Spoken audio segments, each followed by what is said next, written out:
नमस्कार बंधुगण आजिर एक क्षुद्र भिडियो आपण मानक स्वागत। ब्रह्म मुहूर्त उठिबा परे आमर केउ पादटी भूमि रे पड़िबा द्वारा आमर दिनटी बहुत मंगलमय होइथाय। कौनसी शुभ कार्य को जीवा समय रे घरु केउ पाद बाहर रखिबा द्वारा आमर सेही कार्यटी शुभ मंगल होइथाय। एही समस्त विषय रे मु आजिर एही भिडियो रे आपण मानकु बताइबा पई जाउअछि। तेबे बंधुगण प्रत्येक व्यक्ति तांकर निज जीवन रे चाहुथांती कि तांकर सेही दिनटी बहुत शुभ रे कटि जाउ बोली। सेमानंकर दिनटी केबे कଳି झगड़ारे कि काहा साथी रे मन मतांतर रे न बितु बोली। एपरिकी से निजे मध्य जेउ कार्यमान करूचंती सेथिरे सेमानंकु सफलता प्राप्ति हेउ। बंधुगण समस्तंकर प्रायतः एभली इच्छा रही थाए। सेथिपाई निज निजर जीवन रे सफलता को पाइबा पाई चेष्टा करूचंती। तेबे आपण माने आपणकर दिनर आरंभ रु ही एही कार्य को निश्चय करि दियंतु।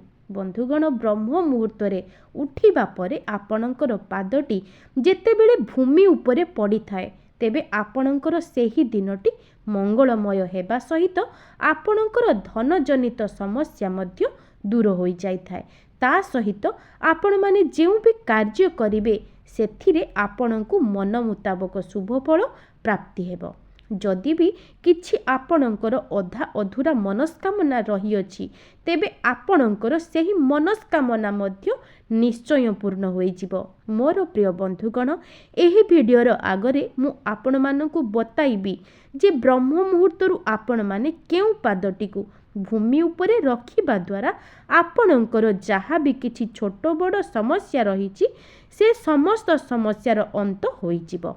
बंधुगण ता सहित जदि आपण माने धन जनित समस्या रे मध्य फसी जाइछंती किंबा आपण ऋण करजरे बुड़ी जाइछंती तेबे आपण माने ब्रह्म मुहूर्तरु उठी एमिति केउ कार्य करिबा द्वारा आपणଙ୍କର 1 मास मध्य रे ए समस्त ऋण करज सुझी जिवो एवं आपणଙ୍କ घरକୁ धन आसीबार समस्त मार्ग खोली जिवो।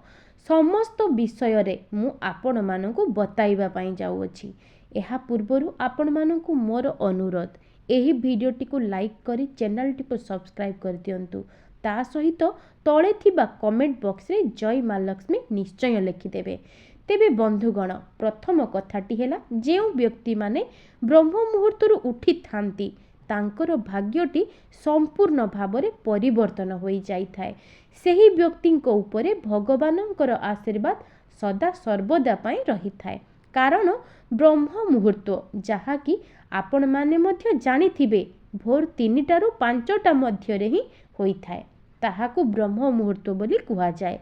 बंधुगण जेउ मानंकर दिनटे राति 3टा रु 5टा मध्य रे आपे आपे प्रत्येक दिन खोली जाई थाए बंधुगण तेबे सेही व्यक्ति निकट भविष्यत रे निज जीवन रे बहुत उन्नति करिथांती।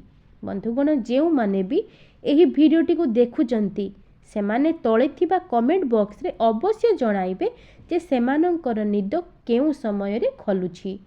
कोन आपण मानंकर निद भी राति 3टा रु 5टा मध्य रे खोली जाउछि कि तेबे कमेंट बॉक्स रे निज निजर मतामत निश्चय जणांतु। बंधुगण आपण माने प्रत्येक दिन ब्रह्म मुहूर्तरु उठी एमिति केउ कार्य को करिबा द्वारा आपणଙ୍କର संपूर्ण दिनटी मंगलमय हेबो। सर्वप्रथमे मु आपण माननको आगरे एही विषय रे आलोचना करिबी एवं तापरे आपण माननको जणाइबी जे आपण माने ब्रह्म मुहूर्त रे उठिबा परे निजर केउ पादको भूमि उपरे रखिबा द्वारा आपणଙ୍କର धन जनित समस्त समस्या सबु दिन पई दूर होई जिवो। ता सहित आपणଙ୍କ घरକୁ धन आसीबार समस्त मार्ग मध्य अति सहजरे खोली जिवो। बंधुगण सेथिपाई आपण मानकु अनुरोध करूची भिडियोटी को स्किप न करी शेष पर्यंत निश्चय देखंतु। काहे कि ना जदि आपण माने भिडियोटी को अधारु छाड़ी देउचंती तेबे आपण माने बहुत किछि जिनिस हराई देबे। देखंतु जदि आपण माने ब्रह्म मुहूर्तरु उठी जाउचंती तेबे सर्वप्रथमे आपण माने निज निजर इष्ट देवतांकु स्मरण करंतु। बंधुगण आपण माने प्रत्येक दिन ब्रह्म मुहूर्त रे उठी ଥରେ ମାତ୍ର ପରୀକ୍ଷା କରି ଦେଖନ୍ତୁ। ଯଦି ଆପଣମାନଙ୍କର ଦିନଟି ମଙ୍ଗଳମୟ ନ ହେବ ତେବେ ଆପଣମାନେ ନିଜେ କହିବେ, କାହିଁକି ନା ମୁଁ ନିଜେ ଏହାକୁ ପରୀକ୍ଷା କରିବା ପରେ ହିଁ ଆପଣମାନଙ୍କ ନିମନ୍ତେ ଭିଡ଼ିଓଟିକୁ ପ୍ରସ୍ତୁତ କରିଛି। ଯେପରି ଆପଣମାନେ ଏହି ଉପାୟକୁ କରିବା ଦ୍ୱାରା ଭଗବାନଙ୍କର ଆଶୀର୍ବାଦ ଆପଣଙ୍କ ଉପରେ ଏବଂ ଆପଣଙ୍କ ପରିବାର ଉପରେ ପ୍ରାପ୍ତି ହେବ। ବନ୍ଧୁଗଣ, ତା ସହିତ ଆଉ ଗୋଟିଏ କଥା, ଆପଣମାନେ ଯେତେବେଳେ ନିଦ୍ରା ଭଙ୍ଗ କରୁଛନ୍ତି ତାପରେ ଆପଣମାନେ ମହାଦେବଙ୍କର ମହାମୃତ୍ୟୁଞ୍ଜୟ ମନ୍ତ୍ରକୁ 5 ଥର ସ୍ମରଣ କରିବେ କିମ୍ବା ନିଜ ପାଟିରେ ମଧ୍ୟ ସ୍ପଷ୍ଟ ଶବ୍ଦରେ କହିପାରିବେ। ବନ୍ଧୁଗଣ, ଏହାର ଉଚ୍ଚାରଣ କରିବା ଦ୍ୱାରା ଆପଣଙ୍କ ଜୀବନରେ ଯାହା ବି କିଛି ସମସ୍ୟା ଲାଗି ରହିଥିବ ତାହା ସବୁଦିନ ପାଇଁ ଆପଣଙ୍କ ଜୀବନରୁ ଦୂର ହୋଇଯିବ। ବନ୍ଧୁଗଣ, ଆପଣମାନେ ଯେଉଁ ବି କ୍ଷେତ୍ରରେ କାର୍ଯ୍ୟ କରନ୍ତୁ ନା କାହିଁକି, ଯଦି ଆପଣମାନେ ନିଜ ଜୀବନରେ ଉନ୍ନତି ଚାହୁଁଛନ୍ତି ତେବେ ଆପଣମାନେ ବ୍ରହ୍ମ ମୁହୂର୍ତ୍ତରୁ ଉଠି ଏହି ମନ୍ତ୍ରକୁ 5 ଥର ନିଶ୍ଚୟ ଉଚ୍ଚାରଣ କରନ୍ତୁ। ବନ୍ଧୁଗଣ, ଏହି ମନ୍ତ୍ରର ଏତେ ଚମତ୍କାରୀ ଶକ୍ତି ଅଛି ଯେ ଆପଣଙ୍କ ଜୀବନରେ ଯାହା ବି କିଛି ଅଧା ଅଧୁରା ମନସ୍କାମନା ରହିଛି ତାହାକୁ ପୂର୍ଣ୍ଣ କରିବା ସହିତ ଆପଣଙ୍କ ଜୀବନର ସମସ୍ତ ସମସ୍ୟାକୁ ମଧ୍ୟ ମୂଳରୁ ନାଶ କରିଦେଇଥାଏ। ଆପଣଙ୍କର ସେହି ଦିନଟି ଏତେ ଖୁସିରେ ବିତିଯିବ ଯେ ଆପଣ ନିଜେ ମଧ୍ୟ କଳ୍ପନା କରିପାରିବେ ନାହିଁ। ସେଥିପାଇଁ ବ୍ରହ୍ମ ମୁହୂର୍ତ୍ତରେ ନିଦ୍ରା ତ୍ୟାଗ କରିବା ପରେ ଏହି ମନ୍ତ୍ରକୁ ଜପ କରନ୍ତୁ। କେବଳ 5 ଥର ହିଁ ମହାମୃତ୍ୟୁଞ୍ଜୟ ମନ୍ତ୍ରକୁ ଜପ କରିବେ। ଆପଣମାନେ ଯେଉଁ ବି କ୍ଷେତ୍ରରେ କାର୍ଯ୍ୟ କରୁଥାନ୍ତୁ, ସେ ଜଣେ ବେପାରୀ ହୁଅନ୍ତୁ କିମ୍ବା ଗୃହିଣୀ ହୁଅନ୍ତୁ କିମ୍ବା ବିଦ୍ୟାର୍ଥୀ ହୁଅନ୍ତୁ, ବନ୍ଧୁଗଣ, ସମସ୍ତଙ୍କ ଜୀବନରେ ଏହି ମନ୍ତ୍ରଟିକୁ ଉଚ୍ଚାରଣ କରିବା ଦ୍ୱାରା ସମସ୍ତ ବାଧାବିଘ୍ନ ଅତି ସହଜରେ ଦୂର ହୋଇଯାଇଥାଏ। ବନ୍ଧୁଗଣ, ଆପଣମାନେ ଏହି ଭିଡ଼ିଓଟିକୁ ଯେଉଁ ବି ସମୟରେ ଦେଖୁଥାନ୍ତୁ ନା କାହିଁକି, ଏହାର ପରଦିନ ଏହି କାର୍ଯ୍ୟକୁ କରିବା ଆରମ୍ଭ କରିଦିଅନ୍ତୁ। ତାପରେ ଆପଣମାନେ କ'ଣ କରିବେ ନା ନିଜର ହାତରେ 2 ପାପୁଲିକୁ ଦେଖିବେ ଏବଂ କହିବେ, କରାଗ୍ରେ ବସତେ ଲକ୍ଷ୍ମୀ, କର ମଧ୍ୟେ ସରସ୍ୱତୀ, କର ମୂଳେ ତୁ ଗୋବିନ୍ଦ, ପ୍ରଭାତେ କର ଦର୍ଶନମ୍। ନିଜର 2 ହାତର ପାପୁଲିକୁ ଦେଖି ଏହି ମନ୍ତ୍ରର ଜପ କରନ୍ତୁ। ଅର୍ଥାତ୍ ଆପଣମାନେ ନିଜର ଦିନକୁ ଆରମ୍ଭ କରିବା ପୂର୍ବରୁ ଲକ୍ଷ୍ମୀ ନାରାୟଣଙ୍କର ନାମକୁ ସ୍ମରଣ କରିଲେ, ତା ସହିତ ଲକ୍ଷ୍ମୀ ନାରାୟଣଙ୍କର ମଧ୍ୟ ଦର୍ଶନ କରିଲେ, ତେବେ ଆପଣମାନେ ହିଁ ନିଜେ ବିଚାର କରନ୍ତୁ, ତେବେ ଆପଣଙ୍କର ଦିନଟି କାହିଁକି ଅମଙ୍ଗଳରେ ଯିବ? ଆଜ୍ଞା ହଁ ବନ୍ଧୁଗଣ, ଯେଉଁ ବି ବ୍ୟକ୍ତି ସକାଳୁ ଉଠିବା ମାତ୍ରେ ନିଜର 2 ହାତର ପାପୁଲିକୁ ଦର୍ଶନ କରିଥାଏ ସେ ନିକଟ ଭବିଷ୍ୟତରେ ଧନୀ ହୋଇପାରିଥାଏ।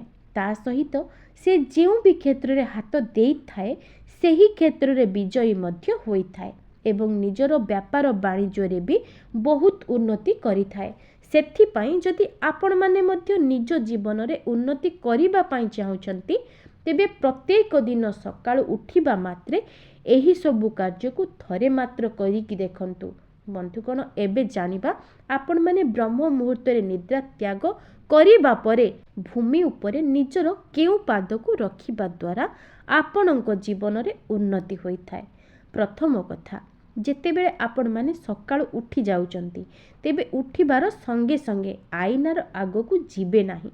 କାହିଁକି ନା ଏମିତି ବି କିଛି ଲୋକ ଅଛନ୍ତି ଯେଉଁମାନେ କି ସକାଳୁ ଉଠିବା ମାତ୍ରେ ଆଇନାକୁ ଦେଖିଦେଇଥାନ୍ତି, ଯାହାକି ଏହା ଅତ୍ୟନ୍ତ ଅଶୁଭ ବୋଲି ଆମ ଶାସ୍ତ୍ରରେ ମଧ୍ୟ ମାନା ଯାଇଥାଏ।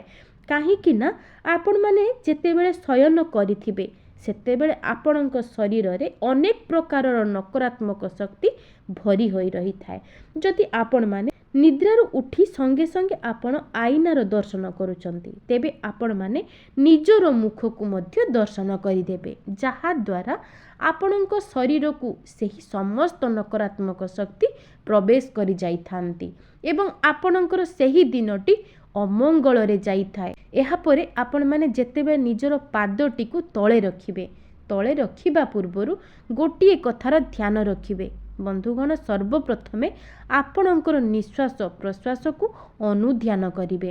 ଆପଣମାନେ ଅନୁଧ୍ୟାନ କରିବେ ଯେ ଆପଣଙ୍କର ନାକର ନିଶ୍ୱାସଟି କେଉଁ ପଟରୁ ଯାଉଛି, ବାମ ପଟରୁ କି ଡାହାଣ ପଟରୁ। ଆପଣଙ୍କର ଯେଉଁ ନାକରୁ ନିଶ୍ୱାସ ପ୍ରଶ୍ୱାସ ଯିବା ଆସିବା କରୁଥିବ आपण माने निजर सेही पादटीକୁ सर्वप्रथमे भूमि उपरे रखिबे। आपण माने एहाकु पालन करिबा आरंभ करि दियंतु।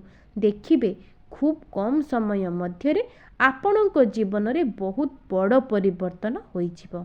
जदि आपण माने अनेक कठिन परिश्रम करिबा परे मध्य आपणकु सेही परिश्रमर मूल्य मिली पारु नथिला किंबा आपण माने चाकरी क्षेत्र रे प्रयास करिबा द्वारा मध्य आपणकु चाकरीटीए प्राप्त हेउ नथिला, तेबे एही उपायटीकु करि नेबा द्वारा आपणकर समस्त बाधा विघ्न दूर होइजिवो। आपण माने एही उपायटीकु प्रत्येक दिन करिबा पई चेष्टा करिवे। जदि आपण माने दिने 2 दिन करी छाड़ी देबे एपरि नुहे आपण माने एहाकु निजे मस्तिष्क रे पूरा सेट करि नेबे जे जेमिति मते प्रत्येक दिन एही उपायटीकु करिबार अछि, जहा द्वारा आम उपरे ईश्वरंकर आशीर्वाद सदा सर्वदा रहिबो। तेबे बंधुगण मोर काम हेउची समस्तंकु सचेतन कराइबा एवं आपण मानकर मंगल कामना करिबा। सेथिपाई प्रत्येक दिन आपण माने ब्रह्म मुहूर्त रे उठिबा पई चेष्टा करंतु। काहीकि ना ब्रह्म मुहूर्त रे समस्त देवादेवी मर्त्यमंडल रे विचलन करुथांती। जदि आपण माने ब्रह्म मुहूर्त रे निजर निद्रा को त्याग करूछंती तेबे ईश्वरंकर आशीर्वाद आपण माने प्राप्त करि पारिबे। बंधुगण एबे आसंतु जानिबा द्वितीय उपाय विषय। द्वितीय उपाय रे आमे एपरि कोन करिबा जे आमर दिनटी आहुरी मध्य शुभ मंगल हेबो। तेबे आपण माने चेष्टा करंतु जे ब्रह्म मुहूर्त रे आपणक घरर मुख्य द्वार को खोलिबा पाई दिन 8टा पूर्वरु निज ठाकुर घरे पूजा अर्चना करिवे। जदि आपणक द्वारा संभव हेउची आपण माने ब्रह्म मुहूर्त रे मध्य निज ठाकुरंकर पूजा अर्चना करि पारिबे, जहा द्वारा मर्त्य मंडल रे भगवानंकर विचरण होई थाए। से माने आपणक पूजा रे संतुष्ट होई आपणंकर समस्त मनस्कामना को मध्य पूर्ण करि देई थांती। काहे कि ना जेउ घरर व्यक्ति ब्रह्म मुहूर्त रु उठी थांती सेही घरे लक्ष्मी नारायणंकर विशेष आशीर्वाद वर्षा होई थाए एवं सेही घरे केबे मध्य धन एवं अर्णर कमी हुए नाही। सेथिपाई आपण माने मध्य चेष्टा करंतु जे ब्रह्म मुहूर्त रे आपणंक घरे ठाकुरंकर पूजा अर्चना करिबा पाई। जदि भी व्यस्त बहुल जीवन भितरे आपण ब्रह्म मुहूर्त रे पूजा अर्चना करि पारु नांती तेबे किछि दिन एही उपायटीकु पालन करि देखंतु। आपण निजे ही देखिबे आपणंकर समस्त कार्य गुड़िक शुभ मंगल हेबो। तेबे बंधुगण आपण माने पूर्वरु मध्य सुनिथिबे निजर कर्म द्वारा निजर भाग्य को मध्य परिवर्तन करा जाई पारे। तेबे प्रथम कार्यटी हेउची आपण माने प्रत्येक दिन ब्रह्म मुहूर्त रे उठिबे एवं द्वितीय कार्यटी हेउची आपण माने ब्रह्म मुहूर्त रे ही निज घरर ठाकुरंकर पूजा अर्चना करिवे। जेमिति कि आपण माने मध्य जानिचंती कर्म ही भगवान। सेथिपाई आपण माने चेष्टा करंतु प्रत्येक दिन ब्रह्म मुहूर्त रे उठिबा सहित निज भगवानंकर मध्य ब्रह्म मुहूर्त रे पूजा अर्चना करिबा पाई। बंधुगण एबे जानिबा जे आपण माने निज घरु बाहर को यात्रा करिबा समय रे निजर केउ पाद को प्रथमे भूमि उपरे रखिबे किंबा आपणकर केउ पाद को निज मुख्य द्वार बंधर बाहर को रखिबे। बंधुगण जदि आपण माने नूतन व्यवसाय क्षेत्र रे परीक्षा क्षेत्र रे किंबा अन्य जे कोनोसी भी जरूरी कालीन काम रे बाहर को जाउछंती तेबे सेही परी आपण माने निजर नाक को अनुध्यान करिवे। जदि भी आपण सेमिति किछि फील करि पारु नाहंती तेबे आखि बंद करी अनुध्यान करंतु। निश्चय जानि पारिबे जे आपणकर केउ पट नाकरु निश्वास जीवा आसीबा करूछि। बंधुगण जेते बेले आपण बाहर को कौनसी शुभ कार्य रे जीवार समय रे आपणकर डाहाण पट नाकरु निश्वास जीवा आसीबा करूथाए तेबे एहा अत्यंत शुभ बोली माना जाई थाए। सेथिपाई आपण माने यात्रा करिबा समय रे एही कथार निश्चय ध्यान रखिबे एवं जेउ पट नाकरु निश्वास जीवा आसीबा करूथिबो सेही पटर पाद को ही आपण माने प्रथमे बाहर को रखी यात्रा करि पारिबे। तेबे बंधुगण जेउ उपाय सबु को मु आपण माननकु कहूची ताहाकु जेउ व्यक्ति एही नियम को निज जीवन रे पालन करूछंती से ही यार चमत्कारी फायदा विषय अनुभव करिपारिचंती। सेथिपाई जो माने भी एही वीडियोटी को देखुचंती से माने जदि यार परीक्षा मध्य करंती तेबे तांको जीवन रे बहुत बड़ परिवर्तन निश्चय आसीबो। बंधुगण, जो सब उपाय को मु आपण मानक आगरे कही रखिली आपण माने निजे एहाकु पालन करिबा सहित आपणको परिवारर समस्त सदस्य माननकु मध्य शेयर करंतु, जहा द्वारा कि सेमाने मध्य एही नियम विषय रे जानिबा पाई पाइबे। तेबे बंधुगण, जदि आपण माननकु भिडियोटी भल लागि थाए भिडियो को गोटे लाइक करी चैनल टी को सब्सक्राइब निश्चय करिदेबे एवं भक्ति सहकारे जय माँ लक्ष्मी निश्चय कमेंट करिवे। आजि पाई रहुछि नमस्कार।